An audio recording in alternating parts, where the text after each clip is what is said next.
How close were the Eagles to landing Trey Hendrickson? And is Maxx Crosby potentially on the table? Plus, formal announcements of the coaching staff and E.J. Smith on the scene at Jordan Davis's press conference. Fran Duffy and me in studio. Stay with us. The PHLY Eagles show. Here we go.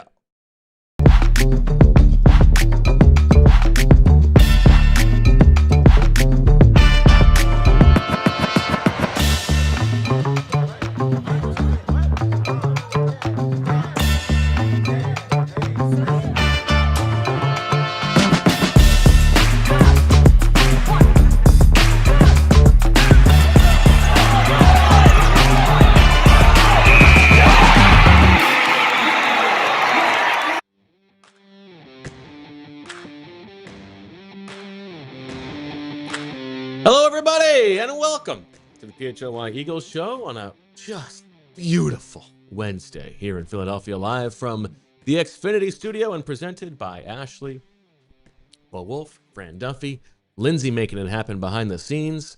EJ is at the Eagles facility preparing for Jordan Davis's press conference as the team formally announces his extension. But we are here as free agency frenzy rolls on, Fran. And all kinds of fireworks going on around the league. Yeah. Now some information on just how close the Eagles were to being involved in some of those things. Yeah, and so if you are the Eagles, I would imagine there's some not happy campers down there at NovaCare, well, whatever we're calling the complex these days, the Eagles practice facility, because of... I think I'm going to still just call it NovaCare. I think so, right? I know that... Yeah. The people who are paying for those sponsorships, they're not. I'm not seeing any of that money. Well, that's so yeah. I'm just going to call it what I want to call it. Well, I actually asked somebody because shorthand you would say like, oh, like at NCC. NCC, yeah. And I was like, how long is it going to take you to not be typing NCC with everything? And I said you should be talking to shout out to Scott Yautis and the IT department. They can set up like autocorrect. So everyone's smart. like phones, and computers, just to like autocorrect NCC to whatever the name of the place is now. Whatever it is. Yeah. Anyway. We're going to get right to this, okay? Because Mike Garafolo, the great Mike Garafolo, was on with Anthony this morning and had some really interesting insight into the last 24 hours or so for the Eagles. So I want you guys to all listen to that, and then we will regroup and discuss it on the other side here. Now he's not going to have medical clearance, which is why that day, and I said to him, I'm like, we talked about it. I said, there's no way it's going to last until the draft. He says, no, I think that's when the deal's probably more likely to get done because there'll be more medical clarity. And I said, but teams aren't going to wait. They have to do, which is how it played out, right? Like You got to do it now because now's when the money's available. Now's when the draft capital is available. Like you've got to budget everything. So that's why, despite it being early in the process, the Ravens pushed through that and other teams were willing to push through that and say, let's get the deal done now. But the problem is when it comes time for the medical evaluation, you're not far enough down the line to have a clearer picture of what's going on. Even Elatrash is saying that in his statement that he released this morning. So it's a tough situation. Nobody can say from afar how they would have handled it because they're not in that situation.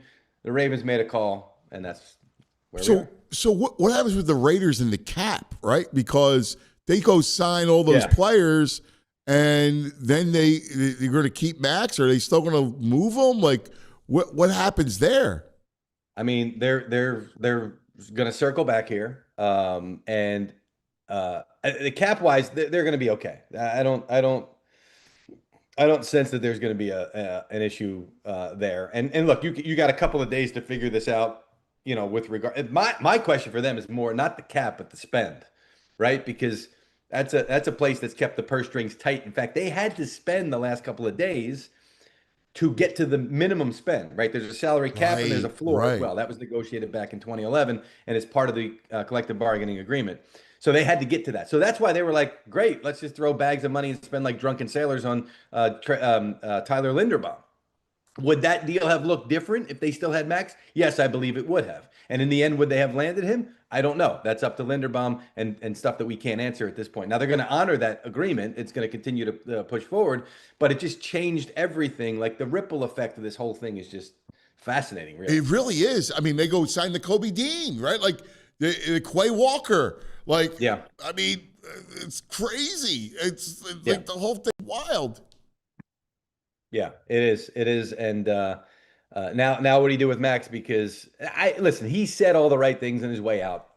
So he can certainly go back, and the fan base. There were some fans I saw that were upset with oh, you lied to us and this and that. He can say, like, this wasn't me. They traded me. Right. They wanted to move in a certain direction. I said, okay, well, he can massage that. I'm not worried about that part. It's just a question of the move was made because they weren't ready to compete. And does he now look at it and say, well, Ravens are out, Cowboys are out. This also, and just this is just me, myself, right? Sure.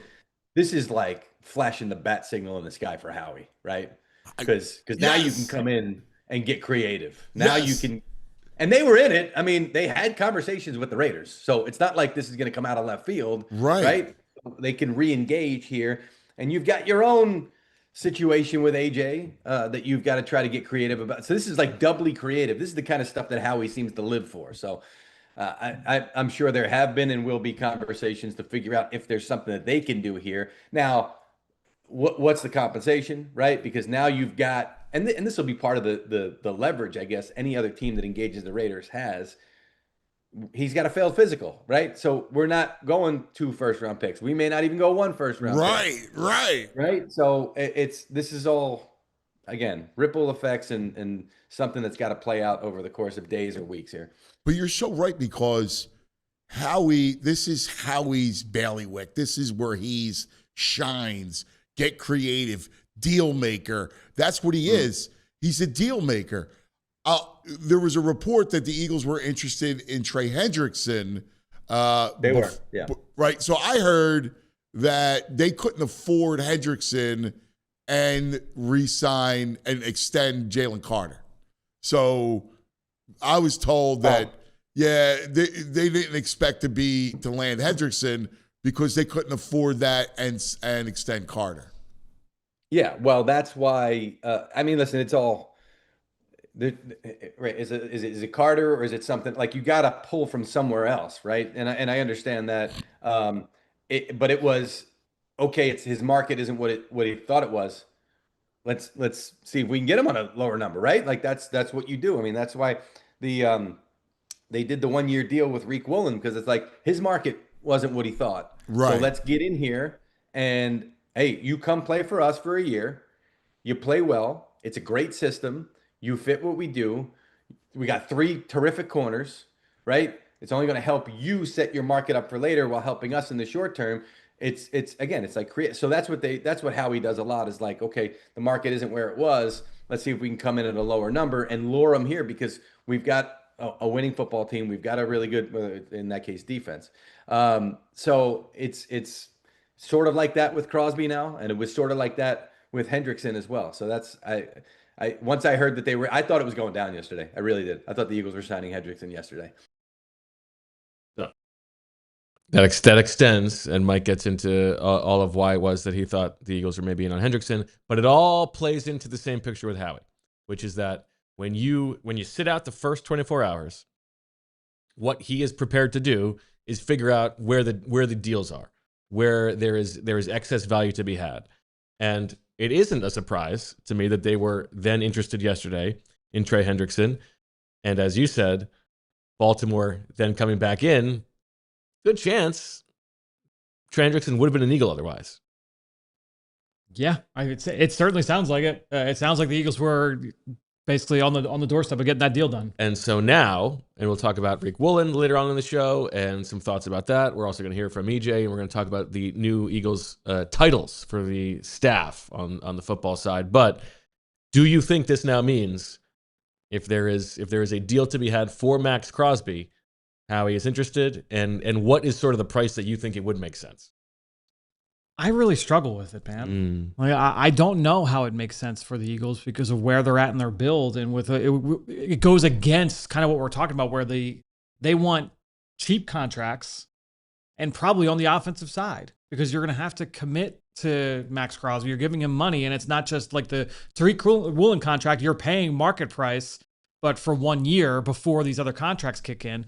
I got to look and see like exactly what like the Crosby contract could potentially look like, unless they were able to redo something with him to make it seem like, hey, like we want you to be able to hit the open market again pretty quickly and do something where it's like a 2 or 3 year deal.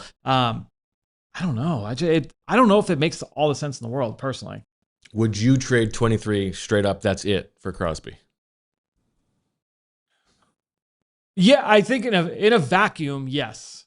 But again, it just because that would be like if the Eagles took. I don't know that I would. That's what I'm saying. It's like it's weird for the Eagles specifically, and I get that the Eagles are in a position. There's not a lot of teams right now that could make that trade because of the salary implications and draft pick implications. And I think the Eagles are in a weird spot where I don't know that it makes sense. And honestly, that's why there hasn't been a lot of reporting that the Eagles were in on Crosby like full go initially before the deal. Yeah, Right. initially. And Mike had mentioned in that hit with Anthony that like they had talks, but I'm sure Howie's always gonna have talks. He's always gonna know what the price is. Yeah, he's always gonna check in. And I'm sure this is a situation where he could swoop in. But now I kind of look at it as maybe it's a situation where things fall through with New England for AJ. Now you wait it out, and it's after the draft, and it's June 1st. Mm-hmm. But even then, like I don't know, because are you giving picks with AJ to get Crosby? Like, I don't know. It's a weird situation for me. What about Jonathan Grenard, who has also been discussed as a real possibility?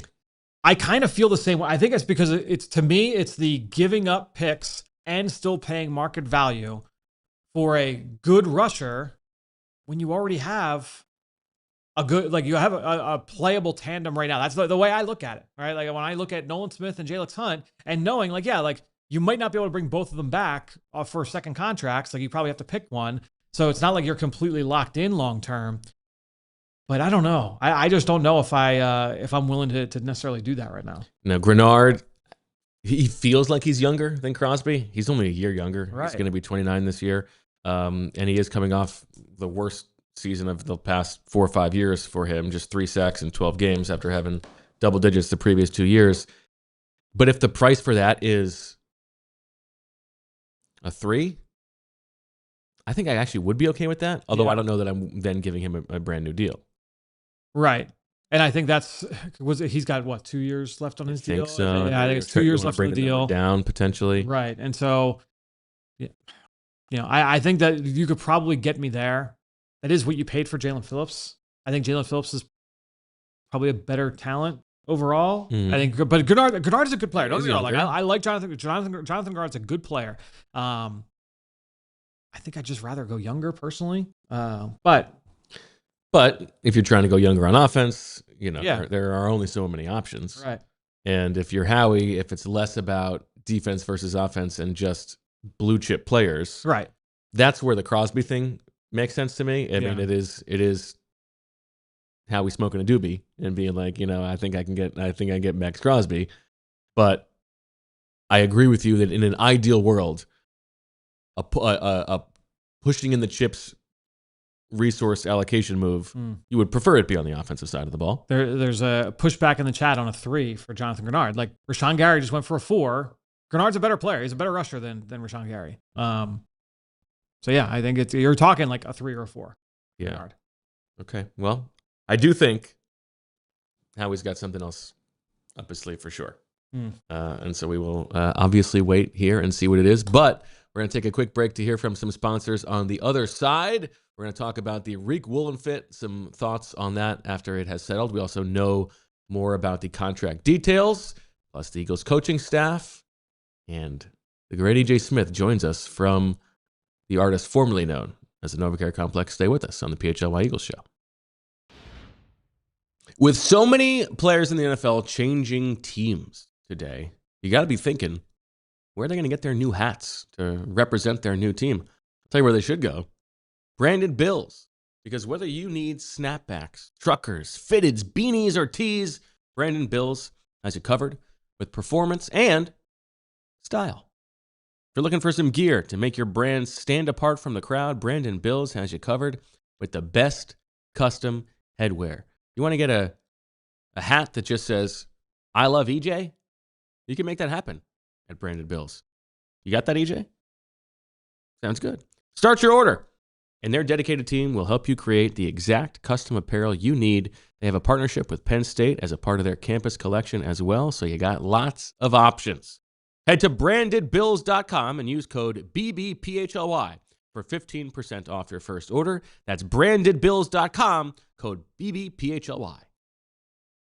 As you guys know, I have a long commute, and I cannot tell you how many times I'll be on my way home and I'll realize I haven't eaten. I want something healthy and affordable on my way home, and for that reason, I really love what Wawa is offering right now.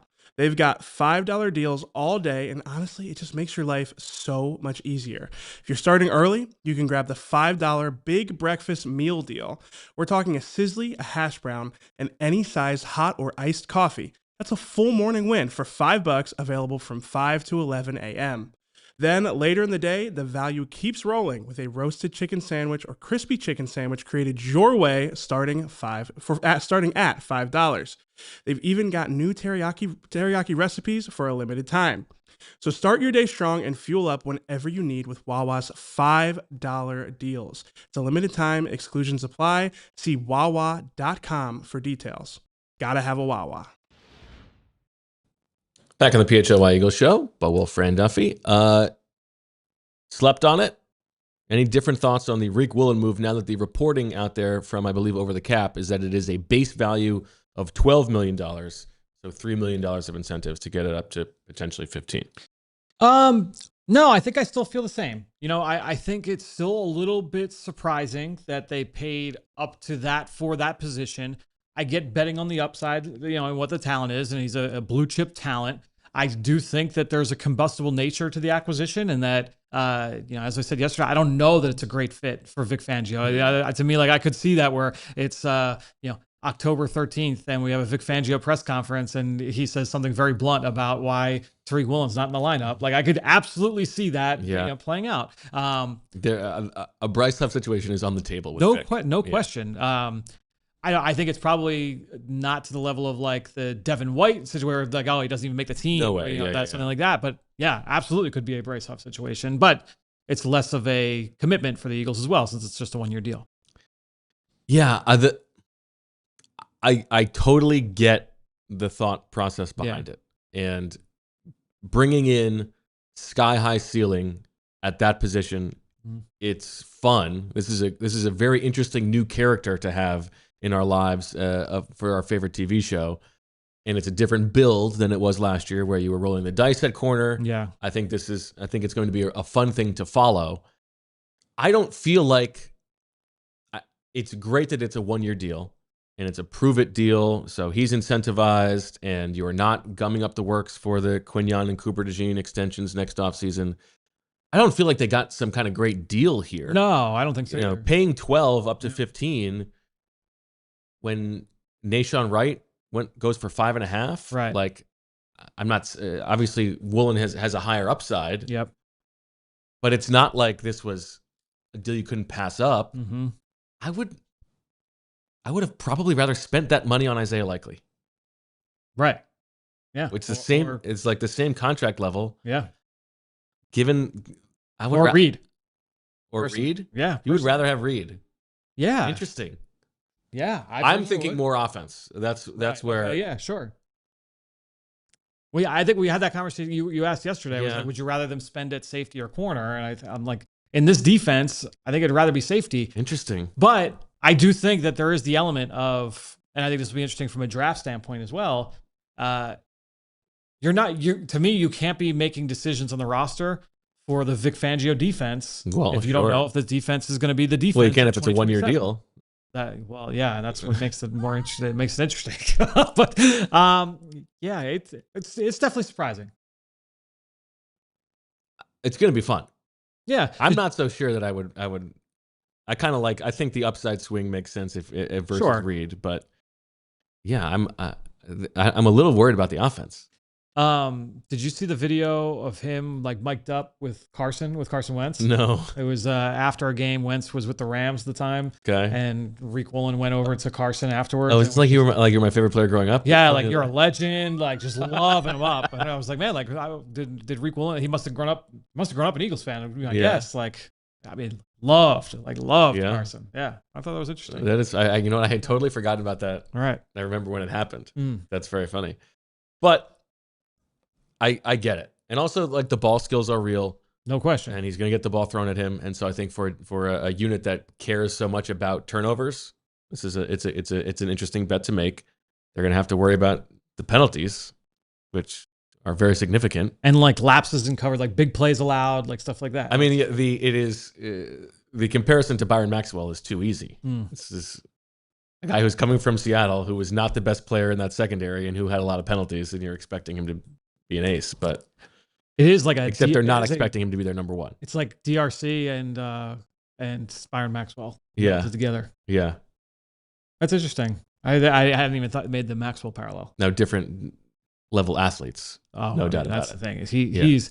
He's going to have plays that are just like, wow, like there are very few players in the league that can make a play like that. He's fun. So what do you think is coming next here? It sounds like a pass rusher of some sort. They were this close to signing Hendrickson. And there was the reporting yesterday. It was like I think it was just as you guys were wrapping up the show, I believe. A lot of the insiders have put out like, oh no, you know what? It was after the Riq Woolen signing, and I think I remember Diana was saying Howie's not done. Howie's not done. Keep an eye on the tight end and pass rusher market. Yeah. And so do you think that tight end was just those two guys? I think the tight end was those two guys. Okay. And I think the pass rusher was Hendrickson. So now the question. Oh, I think the Hendrickson thing predated. Was done by that point? I think realizing they weren't going to get Hendrickson made them then commit to Woolen.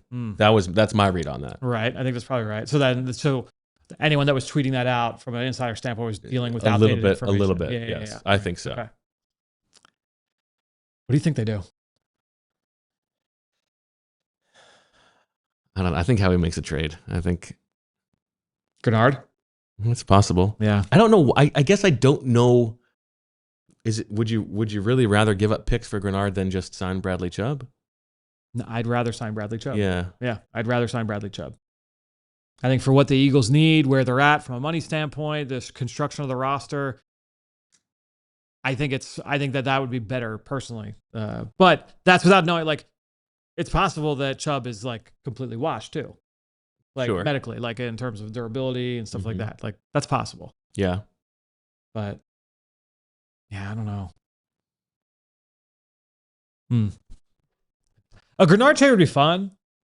Yeah, I mean he's a good player. Yeah. He's a good player. There's no question about that. I just don't. I think like I disagree with EJ's framing on pass rush, where he's like, yeah, I think they need someone at the top there above Jalix and Nolan. I honestly don't view it that way. I think that having a guy that's third in that rotation, but like a legitimate part of that rotation is perfectly fine going into this year. I think so too. Yeah, I think the urgency was there in the fall to make the trade for Jalen Phillips because Nolan was hurt and they wanted to make a Super Bowl run. Like, well, and I think they need to be prepared for Nolan to be hurt again. Yeah, I think that's fair. Yeah. But I don't think that means they got to like push all the chips in on that spot either. Okay. Tight end, do you think they're done right now? You think Goddard comes back? No. I think it's Goddard or Njoku, right? That's because it feels like it's got to be one of those. I don't know what else you're doing. Well, Okonkwo, they can't go. But yeah, I don't think that you were down on Okonkwo. I like Okonkwo as a receiver, but in this offense, I don't know that Okonkwo doesn't necessarily make sense, especially because if the only other guy you'd be pairing him with would be Sadiq. Yeah. And you'd have Calcaterra. Why would it have to be Sadiq? Why couldn't it just be Okonkwo and then some guy you draft in the 4th round? I don't know that they can play the way that they want to play with in terms of like the tight ends and like the uses in the run game and stuff. Like Chig is a very like specific skill set from a blocking standpoint. Like you got to like work around him. So you would need that secondary presence has to be like a guy that's going to play a lot as a blocker. Okay. So like, are you going to lean on that being 5th round pick Sam Roush out of Stanford? Like, I don't know. Maybe. And Johnny Munt fighting it out. I don't know. Do we know what the Johnny Munt numbers were? Do you know what we have our grades up on PHLY.com from me and EJ. Do you know what EJ gave the Johnny Munt signing as a grade? An A, right? An A+. A+.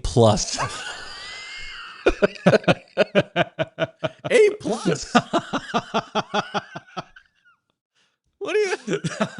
Those lucky journalism students. Wow. Who have him as a grader. Yeah, right. A+. I'm looking at I want to see. Oh, his money's not out yet. Yeah. Yeah. I mean, it very well could be minimum, but it's gonna be it's gonna be for like $2 million. I know. A+. He's his kind of guy. Very funny. His kind of guy. His kind of player. All right. We are all waiting to find out what happens next, but now we're going to go to break. On the other side, we're going to talk about the Eagles' new staff. We have titles for Gerard Johnson and some changes to the titles for guys like Clint Hurt, Joe Panunzio, which is my favorite, and I will tell you why after this. Do you really want Jalen Hurts returning punts? What about Devontae Smith playing nose tackle? No, of course not. It's not worth the time, the risk, or the money. You keep your stars focused on what they do best, and the same idea should apply to your business. For small and mid-sized businesses, competing with bigger companies isn't about working harder, it's about working smarter. With competition heating up, you can't afford to fall behind. AI goes way beyond ChatGPT and it gets overwhelming fast. That's why having a trusted guide like Togo matters. Instead of buying expensive AI tools, Togo helps you build exactly what you need at a fraction of the cost. Togo streamlines your operations by handling customer service, accounting, order management, logistics, admin, data entry, and even complex multi-step processes without getting the cost of building it all in-house. Every engagement starts with free process mapping, and Togo doesn't bill a dime until the real work begins. Programs start as low as $1,000 a month and are built to scale without breaking the bank. Visit Harness Togo and mention PHLY for a free operational assessment. What do we love? Local businesses. What do we hate? Mice? Cockroaches? Ugh, disgusting. So that's where our friends at Evans Pest Control come in, because we are talking about a local business that is not some giant national chain. We're talking family-owned, community-focused pest control company right here in the Philly area, and they have been earning our trust in the Philly neighborhoods for years. They use state-of-the-art equipment, safe and effective treatment options, and their techs go through continuous training so they are equipped to handle anything from rodents and insects to termites and even bed bugs. They offer priority services and consultations, which is huge when you have a problem with pets. So, if you see signs of pests or you just want to prevent them before they start, reach out to our friends at Evans Pest Control and visit evanspestmgmt.com to schedule your free consultation. That's Evans Pest Control at evanspestmgmt.com. Back on the PHLY Eagles show, Wulf, Fran Duffy, counter-programming now for the Jordan Davis press conference, which is happening simultaneously. We will hear from E.J. Smith when that press conference is over to tell you what you need to know. I'm going to ask him to grade Jordan Davis's press conference. Grade his press conference. In the meantime, we're going to start with the Wawa Wednesday big old deal from our friends at Wawa. As I take a little sip here.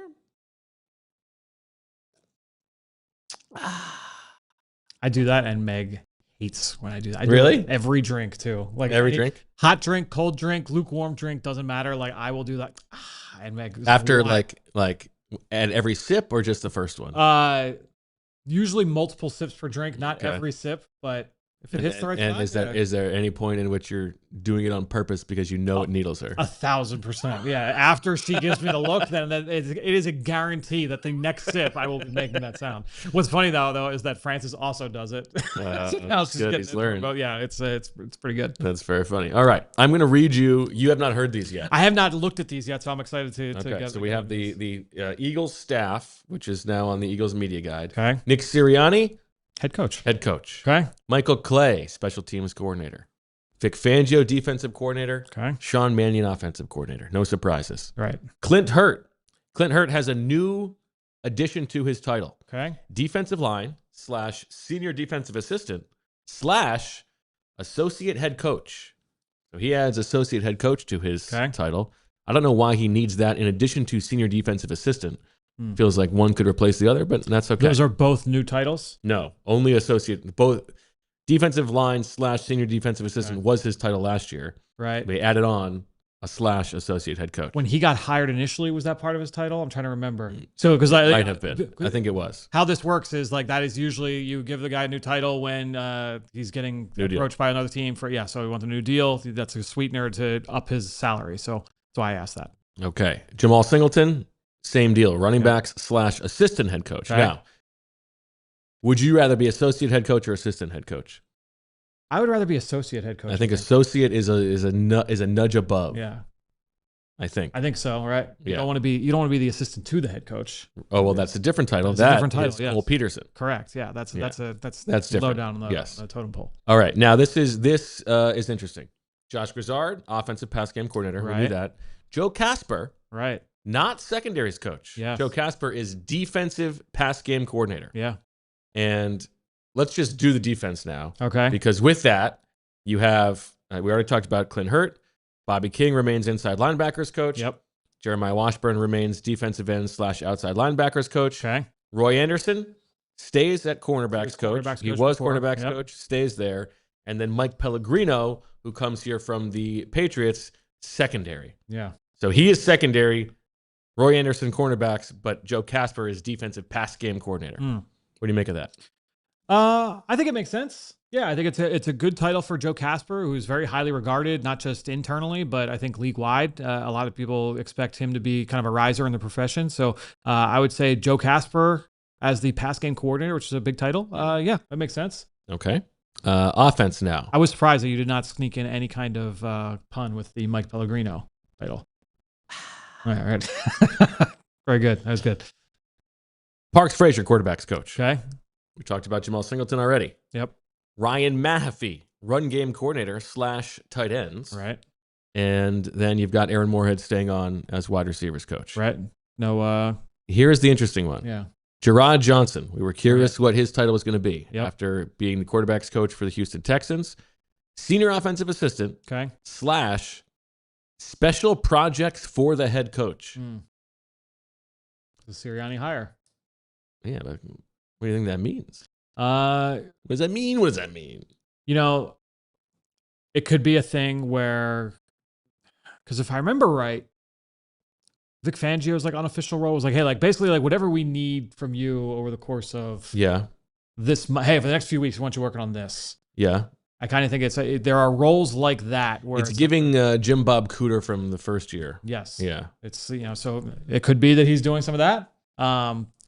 It could be like, hey, like, I want you watching all of the under center play action, explosive plays, every single, some of the stuff that typically falls to QCs. You might give that to a veteran coach because a more seasoned set of eyes there. But honestly, the way I'm kind of looking at it, when I think of the Gerard Johnson hire, and I don't think I've talked about this in the show, is that if things go well for this team this year, and if Sean Mannion gets hired away, you've got Josh Grizzard internally, you've got Gerard Johnson internally. Though both guys have senior titles with the ability to, to move up as an internal hire, even though the internal hires have not gone well over the last couple of years. Yes. Or the last I several years. think that's right. You're trying to restock the pool. Yes. Lower level people, Tyler Brown, special teams assistant. Yep. Remains with the same title. Eric Dickerson, offensive assistant / assistant tight ends. Montgomery Van Gorder, offensive assistant / assistant quarterbacks. Tyler Scudder, assistant linebackers. Bea Rasul, defensive assistant. And Alan Smith, defensive assistant. Greg Austin remains the assistant offensive line coach. But this is all leading up to my favorite part. Okay. Joe Panunzio. We love a Joe Panunzio. Love a Joe P. We love when the photo services think that he's Vic Fangio, and you search for Vic Fangio and you get a picture of Joe Panunzio. And it's been run like in multiple like local publications. Picture of Vic Fangio on the cover, front page of the Inquirer. Joe Panunzio. Joe Panunzio was assistant special teams coordinator. Okay. Joe Panunzio is now assistant special teams coordinator / director of team relationships. Wow. Speaks to the connectivity. What do you think that means? I have no idea. Director of team relationships? Director of team relationships. Is he in charge of who dates who in the building? I got bad news for you. I know you're married. Sorry. I'm in charge. I've never heard of that title. Now you're dating Josh Grizzard. The Eagles are extremely creative when it comes to VP titles. Yeah. And then director of team relationships. I can guarantee you in all of football, college, pro, UFL, XFL, of all time, there has never been a director of team relationships. There cannot have been. But I will say, if anyone can pull it off, Joe Panunzio can pull it off. Yes. What do you think that means? Yeah, I mean that is the most absurd title I've ever. It's ridiculous. Director of team. It is also so funny to just append that to a title that he already had. Right. Yeah. Yeah. Well, we can't make him special teams director. We can't put him so he must have gotten overtures to go somewhere else. He's like, you know what? I do more than special teams. Right. He's been here for a while. Joe Panunzio has been with the Eagles for a while. Two stints, right? Yes. Because he came initially with Chip and then left and then came back. Bounced back and forth between the Eagles and Alabama. There are two ways to read it. It's relationships within the team. Yeah. Intra-team relationships. Right. Or this is relationships with third-party vendors, inter-team relationships. I don't know.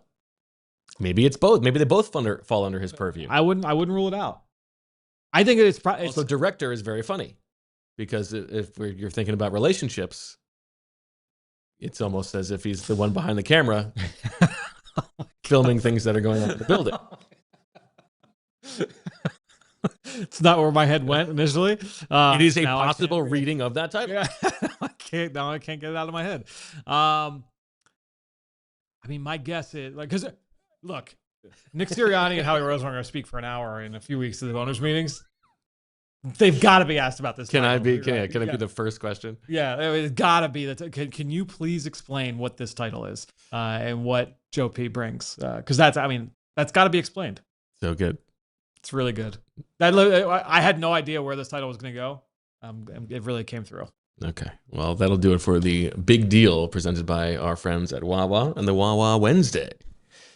What are you interested to hear from Jordan Davis? Aside from what he thinks of Joe Panunzio's new title. Right, of course.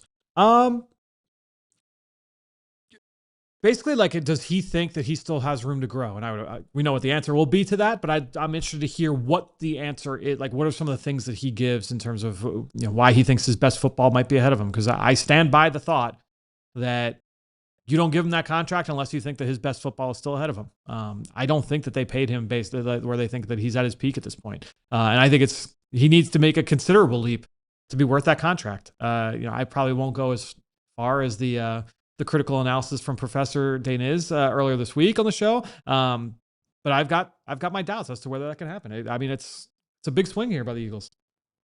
It's a good looking suit, though. It's a great suit. Great suit. Obviously, stay here, but he looks good in the suit. Dangerously close to a Hall of Fame gold jacket. Gold jacket, green jacket. Who gives a hoot? Thankfully, hopefully didn't get that one from David Baker. Well, not yet. Scary day. Not yet. I feel like Jordan Davis is someone who would actually handle that well. I don't know, man. David Baker's is a big guy too. That's what makes him so intimidating. That's why Jordan Davis is well suited. Right. Oh, literally and figuratively. And that's very nice. Okay, let's take our last break here on the PHLY Eagles podcast. On the other side, we await word from EJ Smith at the facility, and also answer your questions and talk more about what's to come with Howie Roseman as he looks to make a deal as free agency frenzy rolls on. What if you could have reliable and intelligent Wi-Fi? And what if you could keep it at the same price for 5 years? That's the Xfinity 5-year price guarantee. It's Wi-Fi that makes everything in your home work together. It finds and fixes problems before you even notice them. It's super intelligent Wi-Fi with a sixth sense. And that lets you stream the game even when your whole family is online. Just picture it, all your devices working in perfect harmony for 5 whole years. And the best part, no annual contracts, no hidden fees, and Xfinity's best equipment already included in the deal. Take it from me, a lot can change in 5 years. Championships are won, records are broken, dreams grow bigger, but your Wi-Fi, that should stay reliable and the price should stay put. So lock in your price and unlock the possibilities with Xfinity. You can learn more at Xfinity.com. Again, that's Xfinity.com. Xfinity, imagine that. Select plans only, restrictions apply. Whether your favorite team wins or not, there's always another way to win on the BetParx online casino app. Check out brand new casino games like Huff and More Puff and Fireblaze Sky Queen, a BetParx exclusive. The only app you need to play all your favorite casino games in the palm of your hand. Play blackjack, roulette, craps, poker, baccarat, and hot online slots like Cash Eruption, 88 Fortunes, and Cleopatra online slots. Play hot online slots based on your favorite streaming shows, Walking Dead, Squid Game, Breaking Bad, and Peaky Blinders, and all your favorite classic casino games from wherever you are. New users even get up to $1,000 casino bonus back if you're down in the first 24 hours. Go to betparks.com and download the app right now and enjoy all the action and excitement from the casino at your fingertips. You must be 21 and in PA, New Jersey, Maryland, or Michigan for BetParks. You love to play, you play to win, you bet. BetParks. Gambling problem? Call 1-800-GAMBLER. Back in the PHLY Eagles podcast, Bo Wulf and Fran Duffy. Fran, we're going to play a little free agency roulette here. All right, I'm going to give you some names. You tell me what you think. Okay, so I'm going to go position by position. Right off the dome thoughts. Okay. Drop some stuff on you. Okay. Now, I don't think we think the Eagles are going to make a real signing at quarterback. Yep. That would need to Tanner McKee go trade. in tandem with the Tanner McKee trade, which I don't think is happening anytime soon.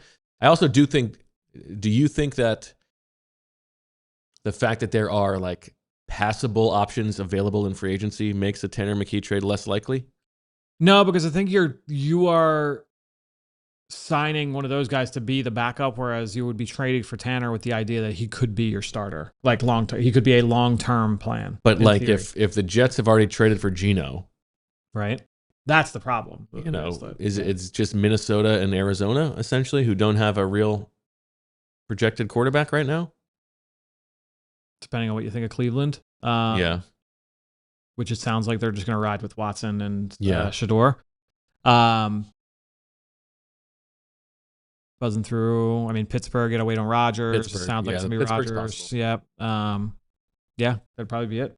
Okay. So we don't have to necessarily talk quarterbacks, although I do think we can agree to laugh at the Colts. So what are they doing? Well, so here's the thing. So the 80? Colts, this is like what Dallas was dealing with when they kept tagging Dak. It's what Washington when they kept it. So it's such a big number that you have that is like stuck on your books for this year that it limits what you're able to do. So I know like the Colts, like they were talked about with Trey Hendrickson, like trying to get that done yesterday. My understanding is like they couldn't sign anybody because they had Jones on the tag. So literally like they decided to tag Daniel Jones. Right, I know, but that's I know. Yeah. So they decided to tag Daniel Jones, and that put them in a spot where they couldn't make any other moves. So literally the only thing they could do was either remove the tag or get a deal done so that they could try and get some room. They have just ruined their franchise by being fooled from one half of a season with Daniel Jones, because that led them to then give up 2 first-round picks for Sauce Gardner because they thought they were a Super Bowl contender. Yep. And then Daniel Jones suffers an injury, and they're still thinking they're going to get the same guy. Yeah. It's unbelievable falling for it from a professional outfit. It's really pathetic stuff. Yeah, I mean, you can't tell me that signing Kyler Murray for the minimum is not a better outcome. Yeah, to me, it's like you're going with you're dancing with the devil. It's like Dumb stuff. And look. That offense was putting up video game numbers, like efficiency-wise, like EPA per play, like not just like they were the number 1 offense in football for the first 7-8 games last year, but was one of the best offensive. That was one of the best stretches we've seen of offensive football in years with what they were doing. So I'm sure they're trying to cling to that, but think about where they were when when that Sauce Gardner trade was made. It's like they're riding high, and then things just crumbled so quickly. Wake up. Which of the 3 ex-Niners receivers would you be most interested in if you were the Eagles? Juwan Jennings, Deebo Samuel, or Brandon Ayuk, who is likely to be released? Say that one more time. Brandon Ayuk, Juwan Jennings, and Deebo Samuel. Okay. If you're the Eagles, I think the Ayuk thing, he hasn't played in like 2 years. Yeah. Coming off the injury, like, does he even want to play? That would be the one I would probably be like, if it was just the injury, yeah, I'd be okay. Let's take a look at Ayuk, because of the comp pick stuff. Juwan Jennings, I feel like it's going to get I'm actually surprised he's not signed yet, right? Because he's available right now. Yeah, I'm surprised he's not signed yet. I know he's been dealing with injury, and things like that, but that would be a player that if you were to deal if you were to deal AJ Brown and you just needed like a solid like number 2, I think you could do worse than Juwan Jennings. Okay. He's tough, physical, works the middle of the field. He's not a deep threat, not a vertical guy, but I think he would pair well with some of the guys you have. The one guy out there at wide receiver who I am curious about, and I am surprised he hasn't signed yet, is Calvin Austin. Yeah, the thing is that he's very undersized, speed threat, has had all the opportunity in the world to make an impact in Pittsburgh, and I loved him at Memphis. Like I thought this guy's got the ability to be an NFL starter. Did not hit. No. You are not going to believe this. There's another director of team relationships? There's another director of relationships in the NFL. And it's in the Eagles building. Really? There's one on the business side. But it's not team relationships? It's director of team relationships. Oh, there's 2? There's 2 director of team relationships. Because I went over onto the Eagles website. Yeah. I went into the Eagles website because I was like, maybe the bio is written out and maybe it's in there. So I just did I went to team, I went to front office, and I just did the Command F relationship. And Panunzio's not in there yet, so they're going to do these updates, I guess. But there is one on the business side. This is great for anyone who's in the Eagles bubble. This is great. Christian Molnar is the director of team relationships. Wow. So the Eagles have 2 directors of team relationships. I hope, yeah. One on the business side and one on the football side. We're going to get to the bottom of this. Have to. Very interesting. People in the chat are pointing out we have a new deal that's out there, and this is actually the 3rd deal in the past 2 hours of an ex-Eagle signing somewhere. Kevin Byard, going to the New England Patriots for reportedly $9 million on a 1-year deal. Yeah. Not surprised at that. I think he's at that stage of his career where it's going to end up just being a bunch of 1-year deals. He's dealt with injuries in the past and things like that. Was very productive and was a good player for Chicago this year. Obviously, the most opportunistic defense in football. Created a bunch of turnovers.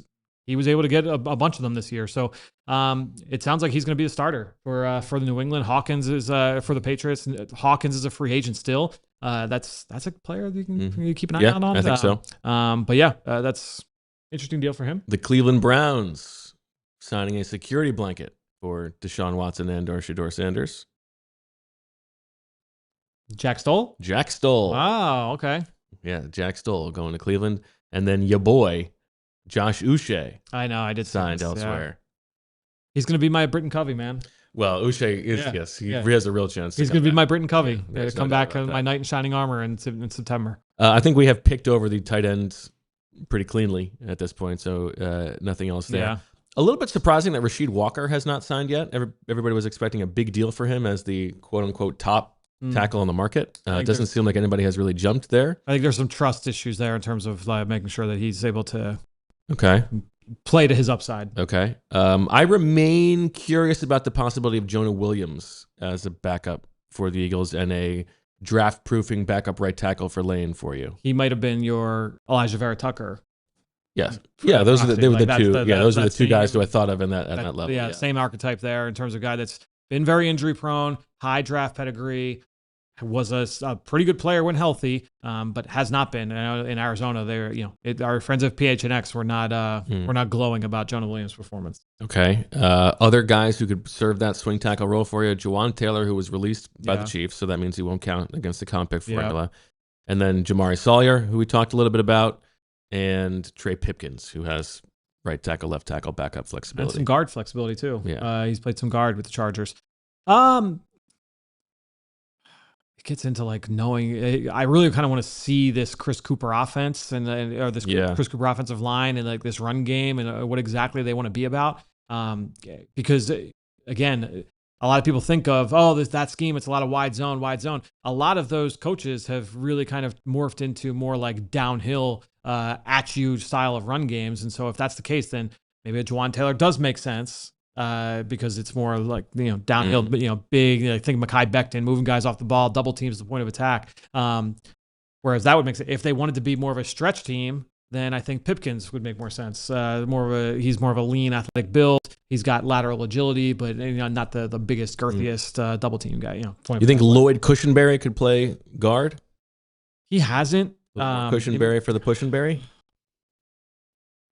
He has not played guard. He has not played guard in the NFL. He's got guard size. Yeah, he's a bigger center.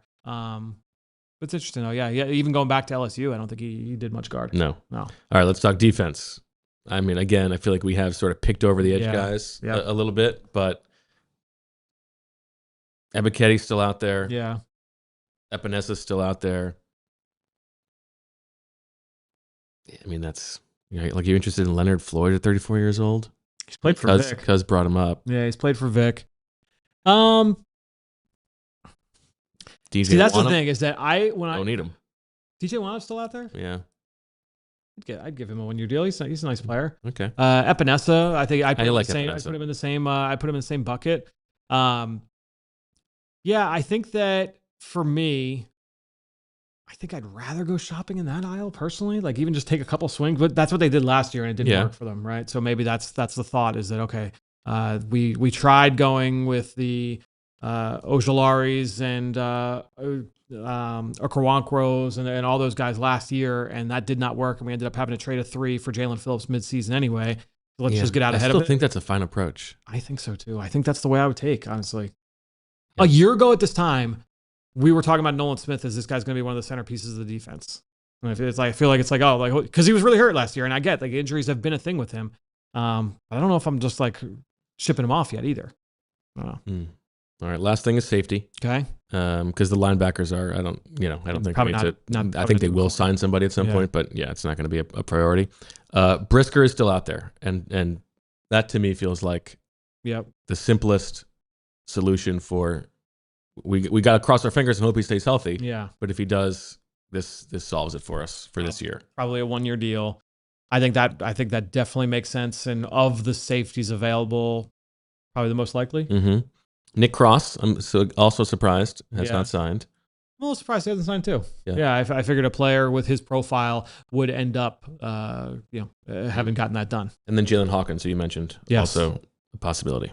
All right, we have our man, the Eagles insider, joins us now from the Eagles facility. That's all we're going to call it. EJ Smith, you look great. Not quite as good as Jordan Davis, but it's great to see you nonetheless. How are you? He had on quite a suit. I'm doing well. It's good to be back at the facility. We spent so much time here in season. It's good to have an opportunity to pop in. I would say, some good anecdotes from the Jordan Davis contract extension news conference for you. Hit us with them. Yeah, so we walk in, and shortly after we get there, Clint Hurt and Jalen Carter emerge from the back of the room. Jordan Davis said he didn't expect to see Jalen Carter in attendance for his news conference there. But yeah, he said to Clint Hurt, he's on the clock. Like, he's here because he kind of has to be here. But Jalen Carter showed up. Jordan Davis's family was in attendance on one half of the auditorium. And he made sure to talk about the role that each and every one of the people in that room played in his development into the player that earned that extension. He talked a lot about legacy, which jumped out to me. And one of the things that I found interesting is him talking about the legacy of being a nose tackle in particular. That it's a thankless position. It can be it's a lot of dirty work, as we talk about on the show sometimes, and it can be unheralded. And he takes pride in showing that position can be celebrated. He talked about the mantra that he has, 2 on me, someone's free, which I think we've all heard him talk about before. When he can draw a double team, it opens things up for the rest of the pass rushers on the Eagles defensive line. And he said that's something he lives by, and he thinks that really is the essence of playing the position that he plays. So, it was good. It was good insight. And of course, he had a great suit on. He said it's a custom suit that one of his family members helped him get set up with. So yeah, it was good hearing from Jordan Davis after the extension. What was Jalen Carter wearing? Jalen Carter was in your normal football player suit setup. It was a gray workout T-shirt and black sweatpants. I should also mention Matt Leo was also in attendance. I don't want to do Matt Leo erasure here. I think he's a part of the player development staff, and I thought it was noteworthy he was there. Love him, Matt Leo. Yeah. So in terms of Jordan Davis reflecting on how far he's come and what is to come, does he believe, or was he asked about, like, is there what is next for him? What's his next step?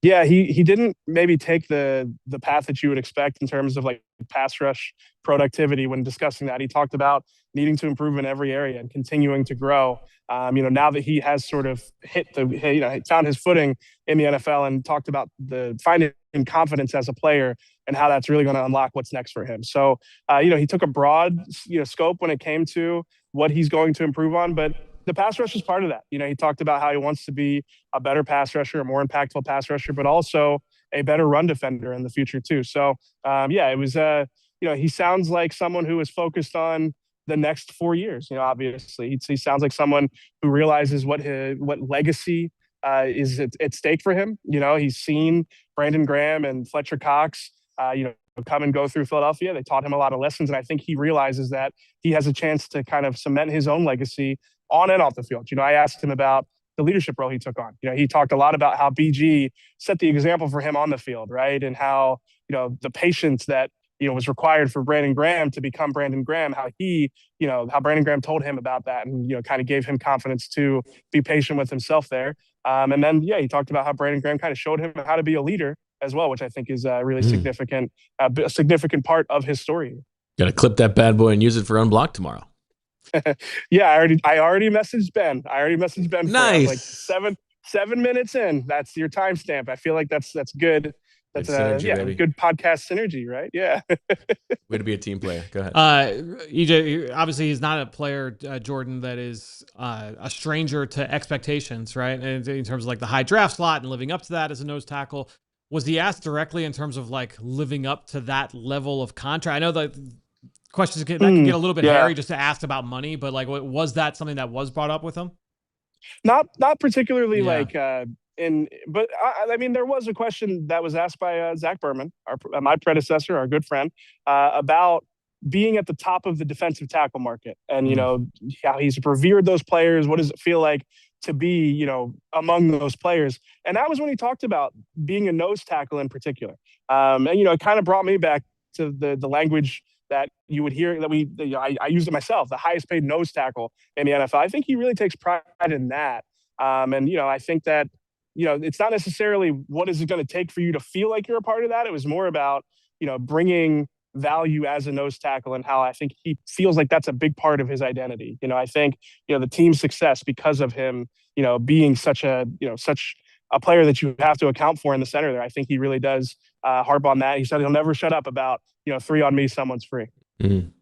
Now, as you were there at the Eagles facility, have you noticed any activity? Have you seen Maxx Crosby scurrying about, or Jaquan Brisker running into a wall? Yeah, I've been checking the bushes for Maxx Crosby and Jaquan Brisker. I haven't seen anything. I didn't.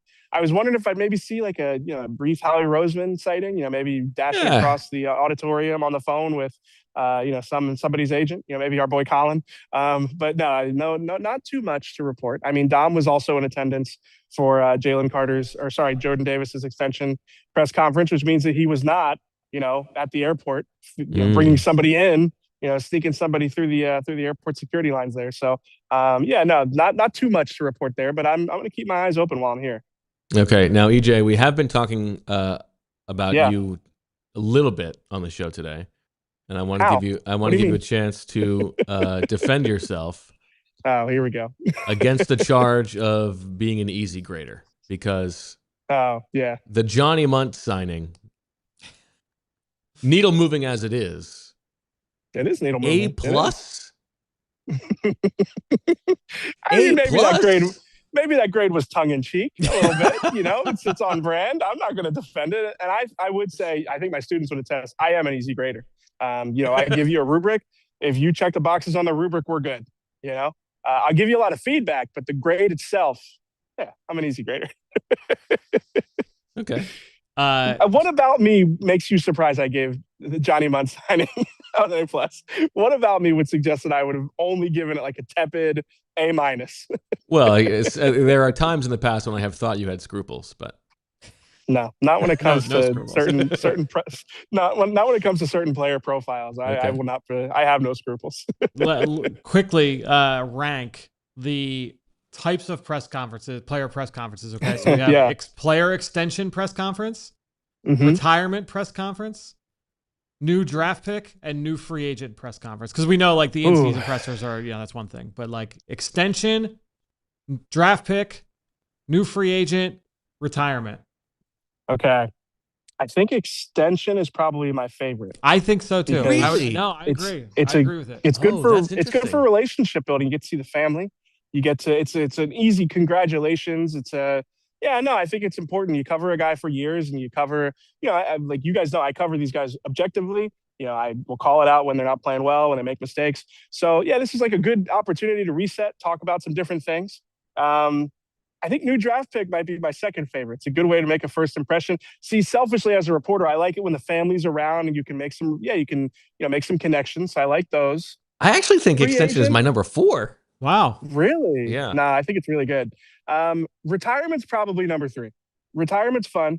That's kind of like, thanks for everything. That's still nice though. It's good. Get misty free though. agent- Those are good. I enjoy retirement process. So from a viewing perspective, I think retirement has to be higher. It's probably over new draft pick. But from a reporter perspective, I like the new draft pick. Free agency is probably number 4. Sometimes they're a little bit on edge. They're a little bit tense.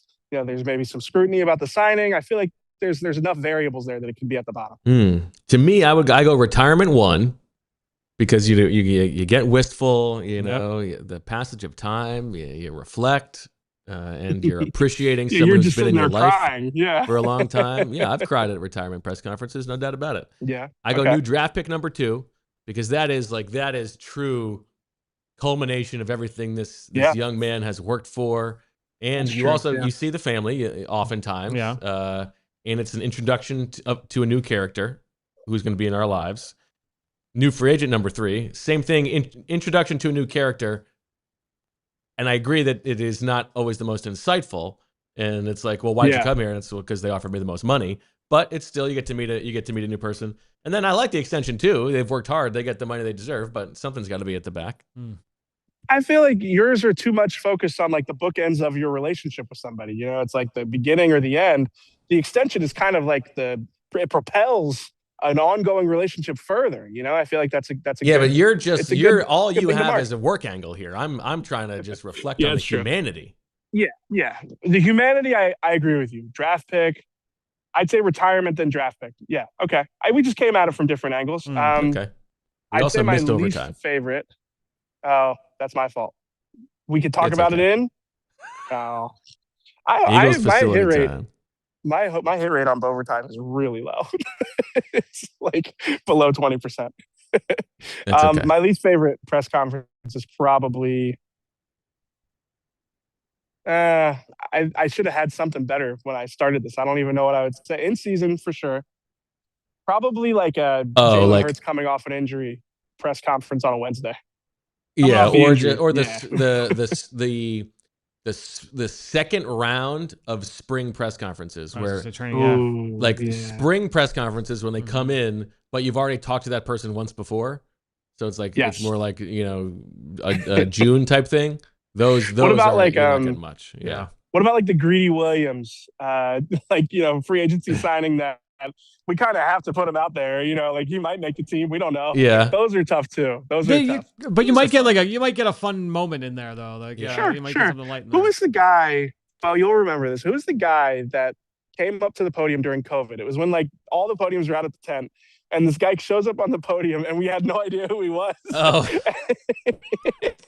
there was someone. They didn't announce who it was. Yeah. The guy they traded Zach Ertz for, who came back in the Zach Ertz trade to the Cardinals. I don't think that's who it was, though. Was it? I think it was. I can't remember his name though. Oh, it's gonna bother me. Oh my gosh! It was him. Tay Gowan.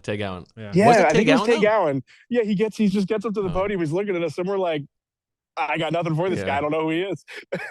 And then you hit your stride midway through when you figure out who it is. Well, because it was Tay Gowan, and they also traded for the Broncos guy. Yeah, and they had signed someone else, so it's like we weren't sure which one it was. Oh, you loved the Broncos guy trade. Tough. one of Howie's 5 worst. Yeah. I mean, that's a good one. All right, AJ, anything else that you are hearing or just want to unload about? Kerry Vincent. I love the color combo. I wish I was wearing a spring color. It's hot today, guys. It is like legitimately warm out. So, I should have wore. I got some pastel colors, and I wore a blue shirt. I think yesterday. You did, yeah. So, yeah, maybe I was the inspiration. Some would say. Many people are saying. You coined the term. Yeah, I coined the pastel. No, maybe I'll come with some spring colors tomorrow if I remember. All right, EJ. Well, thank you for pounding the pavement there at the Eagles facility. We'll talk to you tomorrow at 2:00. Yeah, I'm looking forward to it. I'm looking forward to watching the show back, too. It's rare I miss a show. Well, see you, Jay. We missed you. Yeah, see you guys. Right. And that's going to do it for us here on the PHLY Eagles podcast. Thank you, Lindsay, for making it happen behind the scenes. Ooh, breaking news. The Eagles will not be signing Chig Okonkwo as their tight end. He is going to the Commanders, according to Mike G. Chig Okonkwo going to the Commanders. And also, really interesting reporting in the chat, I noticed that Nick Cross matched with a sicko's friend on Raya in the Washington, D.C. area. So could potentially be going there as well. That's why that is good stuff. Yes. Fantastic. Fantastic reporting from the chat. That's fantastic. Yeah. I'm not too worried about it. You don't love Chig. Yeah, you've been crushing Chig. He's fine. I love when you hate a guy. I don't hate a guy. If you want to know, if you want to hear about guys I hate, got to become a supporter on YouTube. Yes, the newest Supporters Club member video. Just friends, least favorite players in the draft. Yeah. An idea formulated by the guy next to me, of course. There you go. So that'll do it for this episode of the PHLY Eagles podcast. If the Eagles do something big, we will have an emergency podcast for you. If not, we'll talk to you again tomorrow at 2:00. Stay tuned. Enjoy the weather. And as always, remember, we love you. We all silly like the mayor.